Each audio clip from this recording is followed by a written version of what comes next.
What's up, everybody? It is Sunday, Super Bowl time. I am filming this on Thursday. I'm headed home from the day. Just put in some work here at Fritz Aquatics. Automatic lights. And I'm coming home to something pretty amazing. What I mean by pretty amazing is I've got a package waiting for me. That's right. It's gonna be sweet. It's for the Sump. You may know what it is, but I don't know. Let's go check it out. You know that like anticipating feeling? Like you have to go to the bathroom or you're so pumped because you got some cool stuff? Well, that's what's about to happen. I just had to tell you I'm excited. There's a couple reasons I'm excited. One, because I've never done this before, and two, I've never done this before. So there's always some sort of excitement when you're trying something new. Boxes in, Flip Aquatics delivers. It was cold out, but everything arrived alive and the heat packs were still actually warm. It was a really nice packing job. So now I go over the shrimp, the snails, and everything for Liam. So he understands. He brought his excavator, his rocks that he wanted to use inside this refugium, and then we scape it. We get everything cleaned up. We make sure he understands how it operates. He's super excited. And then we let these bad boys sit for 30 minutes. And that's what we did. We let them sit for 30 minutes, which is what was recommended from Flip Aquatics before we put our shrimp and snails into the small little compartment refugium. And then we make sure we baffled it correctly. So here we go, and let me talk a little bit more about it. What's up, everybody? So you just saw the excitement, the intro to what we got, but we lost some out of the refugium. That's a problem I anticipated. However, I will show you that in a moment. It was mitigated in a better way. So there was a worst case scenario, and then there was still a bad scenario, and we prevented the worst case scenario, but we still have a bad scenario in terms of the shrimp getting out of the refugium and into the bio side. So that's okay because they can get back into the refugium. However, they are unable to get into the compartment where the water is returned back to the aquarium.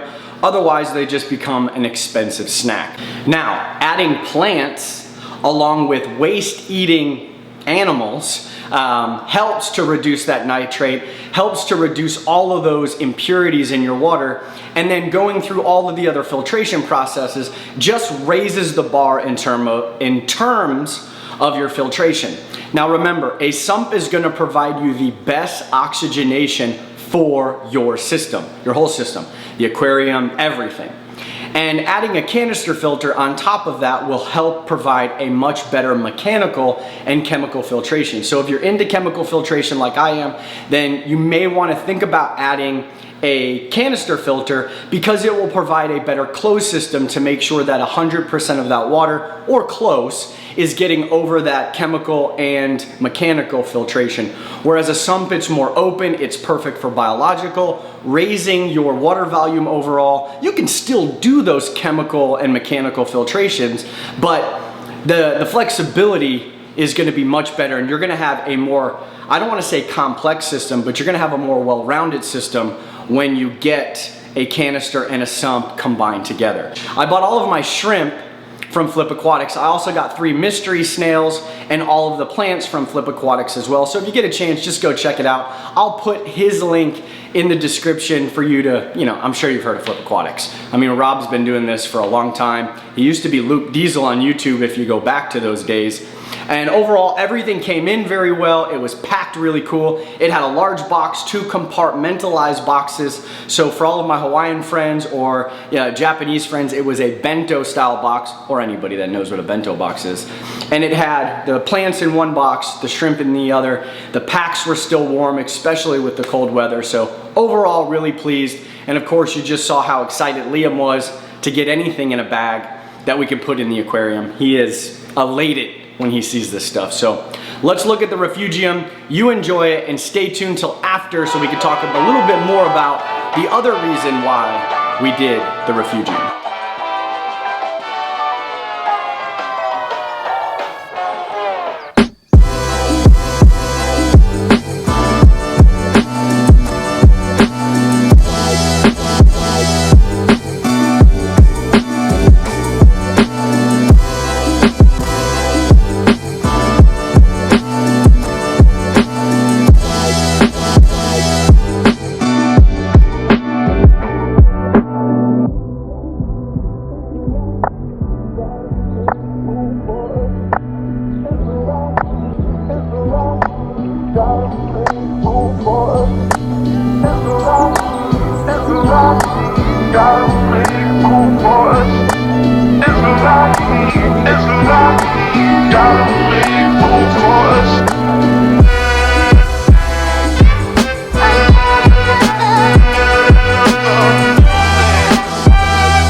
So another reason we chose the Refugium is I did want to try out shrimp.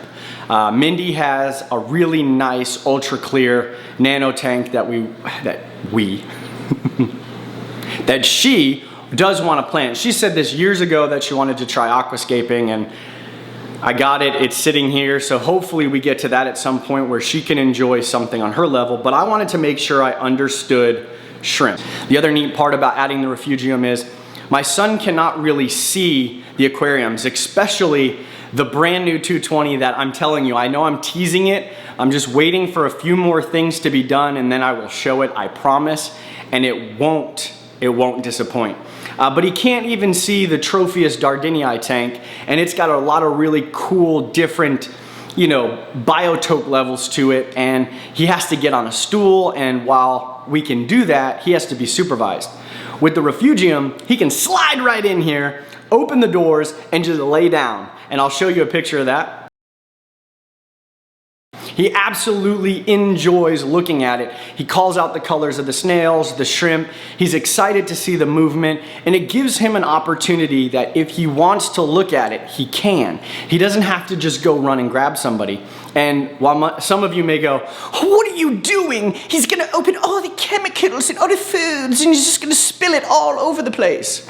So a couple things that we've done with this whole fish room is Liam understands that one, there is nothing he can really grab. Most of the time he only comes in here when I'm here or when I first get home from work. So he'll run in, he'll grab the water bottle to spray, he'll grab the RODI bucket to fill up for water for the vivarium.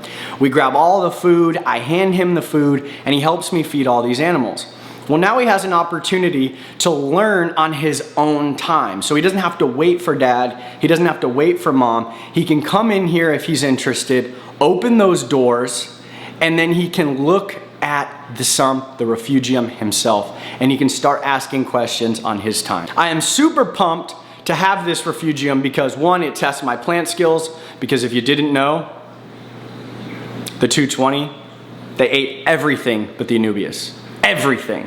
So I've got a plan to do that. I've been talking to Rob with Aquatics. I've got some ideas. Hopefully those come to fruition, but it's just gonna take that tank to the next level. However, plants, I'm trying my skills at those. I can do them in a vivarium now. I'll do an update on that because a brand new light, if you didn't get to see that video, yada is right there. You can see that plants were dying, just weren't flourishing, but now they are back and they are bad. But if you're gonna do a Refugium and you've got some animals, fish, it's a paludarium, whatever you're doing, and there are animals that would enjoy the taste of the other animals that are in the Sump Refugium, then I highly recommend that you plan not to have those animals get out. The other thing that happened to me is I was doing a water change on this bad boy, and I don't know what happened. The water levels were good. It was probably because of the way I was filtering with foam and floss, and I'll show you that. And so when the water started rushing in from the overflow box, it started to overflow the Refugium higher than the final baffle for the actual return compartment to the main tank. Those are expensive snacks. So plan accordingly, pay attention to these things, and remember that this is fun. Make it fun, make it interesting, try something new. If you try something new, you will find that it is far better than just going with the same old. That's it, Refugium. We'll have some update videos on this bad boy. If you wanna see what we did, we set it up and showed you some stuff. There was last week's video, check that out. Comment, subscribe, hit the notifications, because when this new tank comes out, it's gonna be sweet. You know what's next. Thank you so much for watching. You stayed till the end. Here's a little bit of motivation. It's Sunday. You got 7 days now to reset, recharge, and attack what you're trying to attack. It could be something small as making your bed every morning. Do it. Set a small goal every day so that you feel you're winning. The first hour of the day should be for this. It should be for attacking, planning, and setting goals, and doing small goals so that you feel that you are achieving something and not going, well, I'm gonna make $1 million. Maybe make the bed. Maybe say I'm gonna have an English muffin every morning. Maybe it's just gonna be, I'm gonna smile every time I wake up. And if you achieve these goals, you'll find that the goals after that become much easier and much more abundant as you move forward with achieving your goals. And remember, it takes a few weeks to build good habits, but it can take months to destroy bad ones. Thank you for watching.